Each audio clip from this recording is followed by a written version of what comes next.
د حمزه په نوم باندې یو ښکلی ماشوم د زیاتي کولو نه بعد په بېدردۍ سره قتل شوی دی. هغو دوستانو ویډیو را سره پوره وګورئ چې د ټول هر څه نه خبر شي او ټول معلومات تاسو ته هم ترلاسه شي او دغه واقعه په کوم ځای کې رامخې ته شوې ده دا در سره هم شریکوم. د دغه ماشوم پلار خبرې در سره هم شریکوم چې تاسو یې اوس خبرې واورئ هغه دعوه په چا کړې ده او هغه مجرم څوک دی. دغه ټول هر څه تاسو ته درکوم. هغو دوستانو که تاسو وګورئ نن سبا د کم عمرو ماشومانو سره او د کم عمرو جنکو سره دغه زیاتې کیږي چې د هغې باندې د تود نه بعد هغې وژلې کیږي. همداسې ویل کیږي چې دغه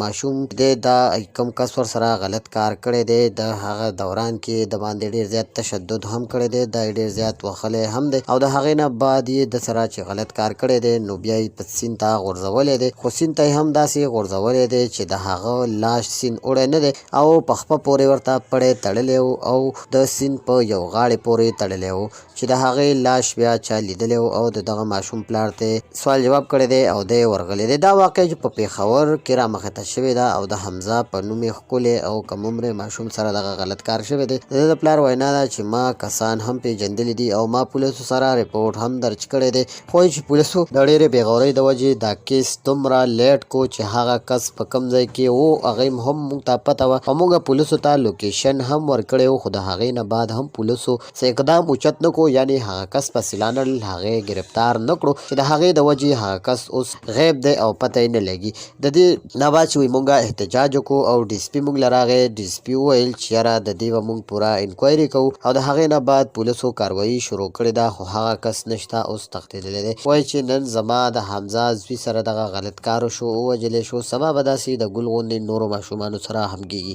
وایي چې په سختۍ سره دې د دې خلکو مخنیوی وکړی شي او دې ته دې سزاګانې ورکړی شي. آیا دې بدبخته انسان ته کومه سزا پکار ده؟ تاسو را سره هم خپل نظر شریک کړئ.